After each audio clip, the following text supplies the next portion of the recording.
Ça, c'est un pain qui est vraiment top. Pour faire des tartines, il se tient super bien. Il est moelleux, pour saucer. Il est génial.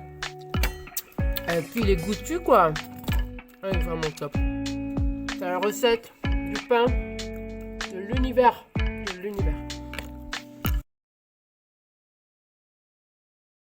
Alors, pour faire ma recette de pain avec gluten mais sans pétrissage, il vous faut de la bonne farine, de la T110 ou T180. Moi, je préfère la bio. Il vous faut du gros sel. Alors moi, je prends du sel de Guérande, mais du gris, surtout pas du sel blanc raffiné, ajouté des je sais pas quoi dedans, là, c'est naze. Il vous faut du levain, donc je vous expliquerai plus tard comment faire, de la levure de boulanger, soit fraîche, soit sèche. Moi, j'ai pas de frigo ici, donc sèche du coup. Des petites graines. Alors pour les petites graines là, moi j'ai du lin, du sésame, de la courge et du tournesol.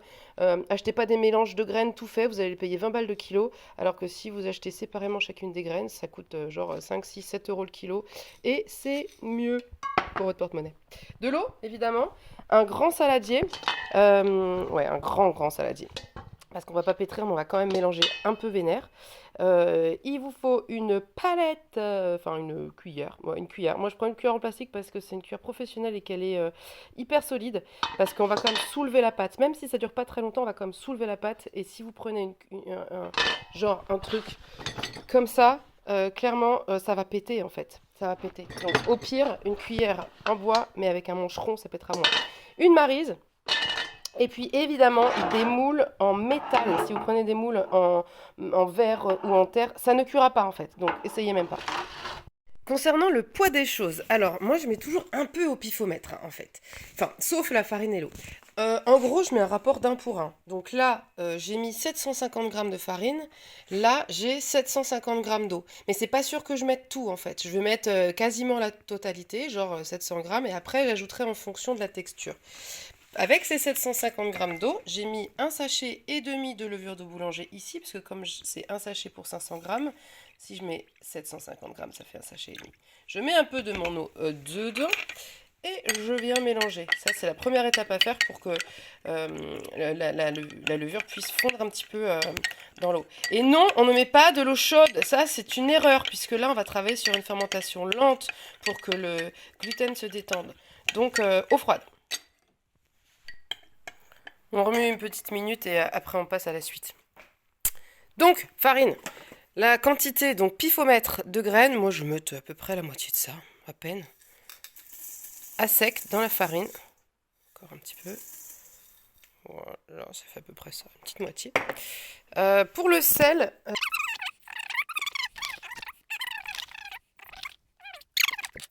qu'est-ce qu'il me faut d'autre? Ah ben oui, il faut mélanger. Parce qu'en fait, la farine, faut pas la tamiser. C'est chiant de faire ça avec une passoire. Mais si vous la mélangez avec du sel et des graines, en fait, ça casse les mottes, tout simplement. Petit aparté sur le levain. Donc là, je l'ai nourri hier soir.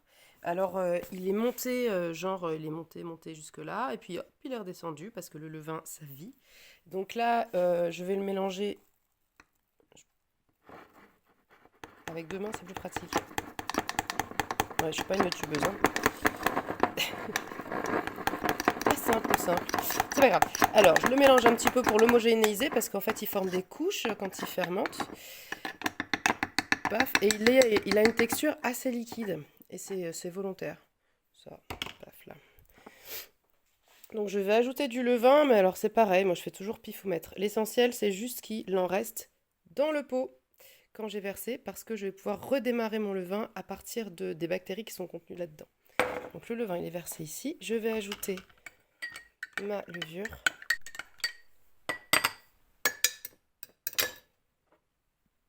Je mets tout d'un coup. Paf. S'il en reste un peu au fond, je vais rincer avec mon eau de trempage. Enfin, mon eau de... Comment on appelle ça? Mon eau de coulage, ça s'appelle. Tac, jusqu'à ce qu'il n'y en ait plus dans le fond. Ouais, bon, allez, presque. Et là, j'ajoute toute l'eau d'un coup. Enfin, pas toute, justement. J'en garde un peu dans le fond. On ne voit rien du tout. J'en garde un peu dans le fond parce que peut-être qu'il faudra en ajouter. Je vais mélanger tout ça, donc grossièrement. Ça s'appelle le phrasage, le moment où juste on mélange la farine à l'eau. Petit instant culture. Et on va voir qu'elle type de texture on cherche à obtenir. Parce que c'est ça qui est important. Après, c'est pas non plus une science très précise. Mais voilà, on obtient une texture qui est un peu épaisse comme ça. Alors moi, je trouve que c'est encore un peu épais. Donc, comme il me reste un petit peu d'eau, je vais en remettre un peu. Parce que j'ai pas envie non plus de me péter les épaules quand je vais revenir soulever mon truc, mon ensemble. Allez, encore un petit peu. Ben, on va y aller jusqu'aux 750 grammes presque. Hein. Il doit rester 20 grammes d'eau là dans mon stock. Non, c'est bien comme ça. Alors, le phrasage consiste seulement à mélanger la farine et l'eau. Donc, une fois que vous avez un mélange qui est homogène, et qui fait vraiment cette texture qui se soulève bien, ça fait un peu comme je sais pas, une pâte à muffin ou... Et ben là, un petit coup de maryse pour nettoyer les bords. Ça, c'est juste parce que j'ai la flemme de gratter la farine sèche quand ce sera l'heure de faire la vaisselle. Voilà, et là, on va laisser poser 20 minutes comme ça. 20 minutes, puis on y reviendra tout à l'heure. Petite astuce, moi je mets toujours mes instruments à tremper dans l'eau entre deux mélanges. Ça évite bien des vaisselles. Petit aparté sur le levain. Donc là, il nous en reste un petit peu, effectivement, comme je disais, dans le fond de mon pot. C'est un plan très mal cadré. Mais il nous en reste juste assez parce qu'en fait, ce peu-là contient les bonnes bactéries qu'il nous faut. Alors, je vais remettre de la farine en quantité très précise. Je mets à peu près ça. Voilà, évidemment, j'en fous partout autour parce que je tiens la caméra dans l'autre main. Et je mets de l'eau en quantité tout aussi précise. Paf. Et je mélange, hein, c'est pas compliqué. Hein, pour obtenir à peu près la même texture que j'avais juste avant. Donc là, a priori, j'ai pas mis assez d'eau, donc je vais en remettre.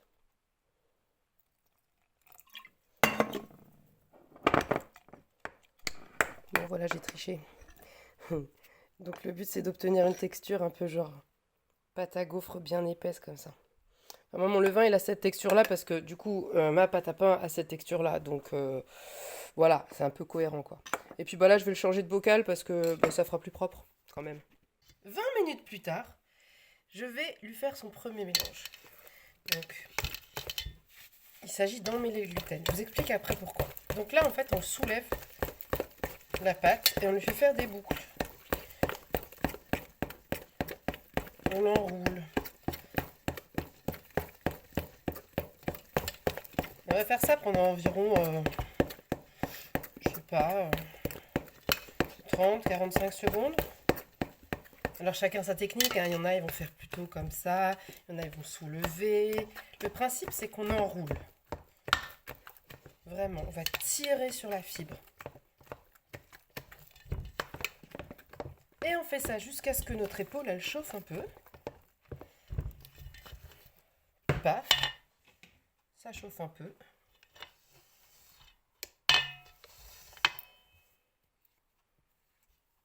Et rendez-vous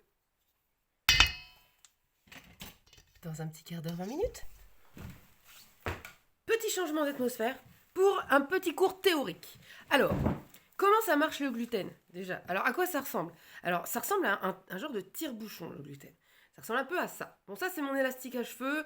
J'avais pas envie de le couper juste pour faire une démonstration vidéo. Alors, il reste comme ça je peux le réutiliser dès demain. Tout à l'heure. Bref, alors, quand il est sec, quand c'est de la farine, il est dur comme ça, il bouge pas. Quand on le mouille, quand on a fait le phrasage, en fait, ça vient l'attendrir comme ça. Voilà. Donc ça juste, ça l'attendrit. 20 minutes plus tard, on va pouvoir commencer à le tortillonner. Alors on lui fait un premier mélange. Ça, c'est le premier tortillonnage. Puis on le laisse se redétendre. Voilà, donc il redevient mou comme ça. Et là, on va lui donner un deuxième tour de moulin. C'est ce qu'on va faire juste après. Alors on le retortille comme ça. Et là, on le laisse à nouveau se détendre. Et là, qu'est-ce qui commence à se produire? Une légère fermentation qui commence à trépigner, mais pas encore trop. Donc on va le laisser se détendre, puis lui redonner un dernier tour. Là, on lui fait un gros nœud comme ça, qui est indémêlable, indécrottable. Et le gluten, il ressemble à ça, un maillage hyper serré, qui va faire que la pâte, elle va être très élastique en fait. Et qu'est-ce que ça va faire ça? ça va faire que quand la levure qu'on a mis, elle va manger les glucides qui sont dans la farine, elle va produire des gaz, elle va péter la levure, hein, les bactéries pètent. Oui. Et ces gaz, ils se retrouvent quoi d'ailleurs emballés dans un espèce de maillage, dans un espèce de tissu fait de gluten qui gonfle et qui forme les petites bulles du pain. Voilà, c'est ça. Alors quand on cherche à avoir juste un pain comme celui que nous on est en train de faire, on n'a pas besoin de beaucoup de mélanges hardcore, vénère pour avoir une extensibilité phénoménale comme on peut avoir dans une pâte de pizza, dans de la brioche, dans ce genre de choses. Ça suffit juste de lui faire deux trois mélanges comme ça, juste pour emprisonner, j'arrive pas à trouver le mot, hein, emprisonner les petites bulles. Voilà. Euh, Est-ce que j'ai autre chose à vous dire? Oui, le gluten, grand sujet quand même. Les blés que j'utilise, la farine que j'utilise, elle est faite par des agriculteurs locaux qui ont remis au goût du jour des semences anciennes, donc des blés anciens, des blés historiques qui existaient déjà il y a des milliers d'années, des millions d'années peut-être même, j'en sais rien, en tout cas des milliers d'années sûres. Et alors l'estomac et le système digestif des êtres humains, il est habitué à ce gluten-là, il est habitué à le digérer et ça se passe très bien. Le problème avec le gluten moderne, c'est que pour pouvoir faire des brioches industrielles qui surgonflent, pour pouvoir faire des quantités astronomiques et tout, ils ont été obligés de modifier les blés pour augmenter leur quantité de gluten, leur résistance aux pesticides, leur ceci, leur cela. Et ça fait des farines qui sont pas du tout adaptées pour le système digestif des êtres humains. Et c'est pour ça que l'humain moderne développe des troubles avec le gluten. Mais si vous utilisez des vieilles semences comme ça, enfin des vieilles semences bien pourries, là, non pas du tout, des semences anciennes avec une mouture fraîche que vous allez acheter sur le marché ou chez votre paysan boulanger du coin, vous avez des meilleures qualités organoleptiques. Organoleptique, ça veut dire que ça sent meilleur, ça goûte meilleur et en plus c'est meilleur pour la santé, quoi. Donc choisissez bien vos blés, choisissez-les bien. Et c'est reparti pour un tour. Deuxième mélange. Et on en mêle. Et là, je sens déjà qu'il y a un début d'élasticité qui se met en place. La pâte, elle tire plus déjà. Alors, si on est endurant, on ne mélangera pas trop. Donc, si vous n'arrivez pas... Enfin, si vous arrivez au contraire à mélanger plus de 30 secondes, c'est mieux quand même. Quand je dis sans pétrissage, ça ne veut pas dire non plus sans effort du tout. Voilà.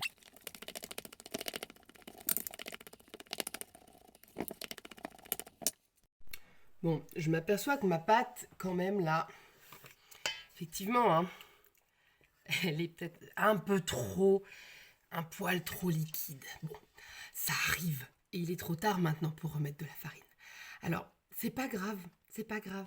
Ce qu'il y a, c'est que ça va faire un pain. Ça me fait une voix bizarre de parler là-dedans. J'ai l'impression de parler dans un caisson, c'est rigolo. Ça va me faire un pain qui va avoir une mie légèrement humide. Et en même temps, c'est pas très grave parce que ça fait un pain qui va se conserver plus longtemps. Il va cuire très bien quand même, hein, ça va faire des super belles tranches. D'ailleurs, vous verrez bien. Mais ça va faire un pain qui va se conserver très bien dans le temps, qui va pas sécher. Et voilà, c'est pas grave en fait. Mais peut-être quand même, prochaine fois, je mettrai un tout petit peu moins d'eau. Pendant que ça lève, je vous montre comment je gère la beurrage de mes moules pour que ce soit le moins chiant possible. Alors, un pinceau, de l'huile et une tartine.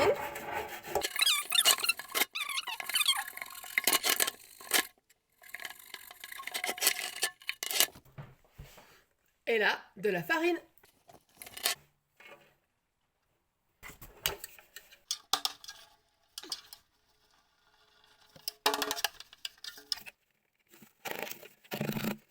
Tadam! Allez, la petite dernière avant la mise en moule. Au fur et à mesure que je mélange, je sens l'élasticité qui se renforce, la pression qui devient plus ferme en fait sous ma cuillère.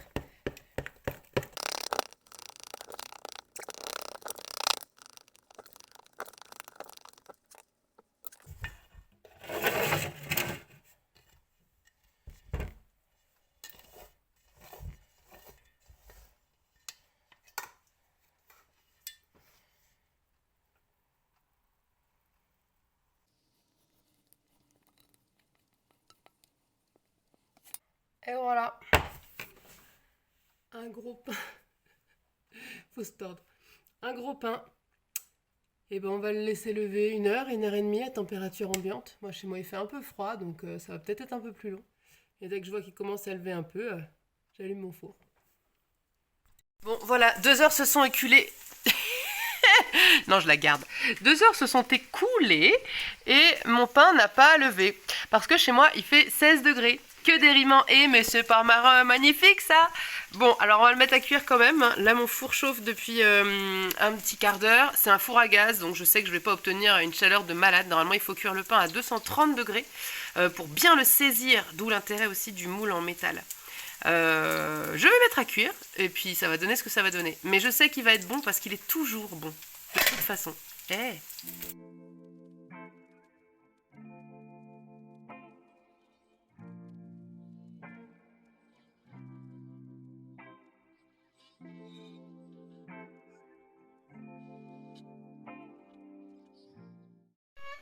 L'heure de vérité. Waouh, magnifique. Bon, alors, 2 choses. Déjà, là, il faut le démouler. Vite, il faut le démouler. Tada! Il est trop beau, hein. En fait, j'avais juste besoin de 2 mains pour le démouler. Mais ça y est, c'est fait. Alors là, étape très importante, c'est ce qu'on appelle le ressuage. C'est le moment où on sort du four, donc il est encore brûlant. Il continue à cuire un peu à l'intérieur. Et il faut absolument le sortir du moule pour qu'il puisse transpirer et s'évaporer, en fait. Sinon, l'humidité reste à l'intérieur et ça risque de faire un pain qui va avoir une croûte qui est molle, qui va pas être brillant, qui va être pas bon, et puis qui risque de garder trop d'humidité et donc peut-être à terme de moisir. Bon, en vrai, il est très beau, hein, mais il pourrait être encore plus beau. Bon, alors déjà, 2 choses. S'il a cette ouverture-là, alors que je ne l'ai pas grigné avant de le mettre dans le four, c'est parce que on peut pas grigner une pâte molle, tout simplement. On peut pas faire une entaille, ça tient pas, ça colle au couteau, ça ne marche pas. Donc là, en fait, j'ai attendu qu'il commence à cuire légèrement, qu'il forme une bulle, genre j'ai envie de m'ouvrir, mais j'y arrive pas tout seul. Et là, je vais un petit coup de rasoir. Voilà, et autre chose. Oui, il n'est pas brillant mon pain, comme vous pouvez le constater. C'est parce que la brillance, elle est due à une cuisson de partout. Or là, c'est un four à gaz qui cuit que d'en dessous. Et elle est due aussi à une humidité qui est à l'intérieur du four. C'est pour ça qu'en fait, il y a de la vapeur qui est injectée dans les fours des boulangers. Et vous pouvez reproduire cette vapeur chez vous tout simplement en mettant un petit bol d'eau à côté. Moi, j'ose pas le faire parce qu'en fait, je suis pas chez moi là. Du coup, je suis trop... Bref, je le fais pas. Et je m'en fous en fait. C'est pas grave, c'est pas grave, c'est pas grave. Que ça brille pas. Il va être bon quand même. Ah ouais, encore un truc à savoir, il faut pas couper le pain à chaud comme ça parce qu'en fait là, il continue à cuire tant qu'il n'a pas refroidi. Donc si vous le coupez là, vous allez tout saloper la fin du travail. Alors on attend, on est patient et on l'ouvre juste après, dans une bonne heure. Dans une bonne heure. C'est l'heure de vérité.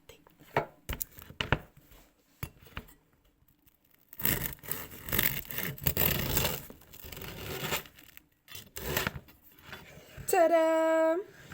Comment il est beau. Il est pas si humide que ça. Franchement.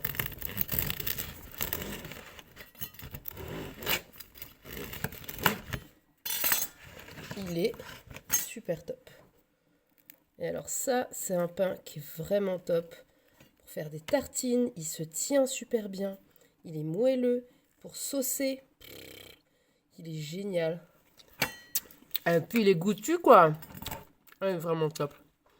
C'est la recette du pain de l'univers. De l'univers.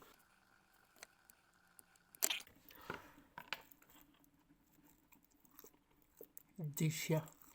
Déchire mon pain. Et alors attends, parce qu'il y a 2-3 trucs que je voulais vous dire. Que je vais noter. Alors, le truc numéro 1, pourquoi nourrir le levain la veille? Et bien tout simplement parce que ça lui remet un coup de pulse, ça augmente sa quantité, ça le remet dans une énergie où il va être genre ah ouais on mange, ok, bah quand on va lui donner encore plus de nourriture le surlendemain, ça va être encore plus la cantine, l'open bar, la fête des slips. Donc toujours nourrir le levain la veille, et entre les deux, on peut le laisser au frigo. Voilà, vous le laissez au frigo pendant jusqu'à une semaine. Et puis même si vous faites pas de pain, renourrissez-le, histoire de le maintenir en vie en fait. C'est vivant, hein, c'est des bactéries, elles ont besoin de manger. Maintenez-le en vie, sinon il risque de moisir. Ah, et ne couvrez pas votre levain. Je sais pas si je l'ai dit. Il a besoin de respirer en fait. Il y a des gaz qui vont être émis, ils ont besoin de s'échapper. Donc le couvrez pas. Au pire, moi sur mon couvercle, sur mon bocal, je pose juste le couvercle, les gaz peuvent s'échapper. Mais sinon une petite toile à beurre ou pas de couvercle du tout. Mais bon, il risque d'y avoir des petits moucherons. Donc voilà. Qu'est-ce que j'ai noté d'autre? Comment démarrer le levain? Ouais, bah ça, vous allez chercher des recettes sur internet ou alors vous pouvez demander à votre boulanger du coin s'il peut vous filer un petit bout de levain. Parce que comme ça, ce sera déjà un levain qui aura une expérience de vie, qui sera chargé d'une diversité de bactéries super intéressante. Et vous pourrez même essayer de faire du pain que avec du levain et sans la levure. Donc le temps de pousse va être beaucoup plus long, ça dépend aussi beaucoup de la température extérieure, etc. Mais bon, et vous pouvez aussi faire du pain sans levain. Vous pouvez faire juste avec la levure, ça suffit. Moi, je fais un combo des deux pour les qualités organoleptiques et puis la rapidité d'exécution, mais en fait, vous pouvez faire sans levain, il n'y a pas besoin. Ça marche très bien sans levure. Ça m'est arrivé de temps en temps de ne pas être chez moi, de faire du pain et d'avoir juste de la levure. Ça marche très bien. Et votre chose? Ah oui, l'astuce pour le pain bien doré, bah, je l'ai dit. Il faut mettre de la vapeur dans le four. Donc, vous pouvez même jeter carrément comme ça de l'eau. Moi, je l'ai pas fait dans le four à gaz parce que c'était un coup à éteindre les flammes. C'est dommage. Mais dans un four électrique, vous pouvez le faire. C'est pas très bon pour l'intérieur du four. C'est aussi bien de mettre un petit bac d'eau. Voilà. Pendant la chauffe, comme ça, il est déjà chaud. L'eau est déjà chaude quand vous enfournez. Bon, j'espère que j'ai tout dit. J'ai pas du tout envie de répondre aux questions dans les commentaires. Je suis pas une youtubeuse. Mais bon, s'il y a des questions pointues, j'essaierai d'y répondre. Ah, voilà. Ouais, parce que je projette déjà de mettre cette vidéo sur YouTube, en fait. Au départ, c'était pour les copines, et en fait, je vais la mettre sur YouTube. Genre la meuf. Bon, allez, et ben, bon pain à tous, bonne autonomisation à tous, et gros bisous. Mouah, ciao.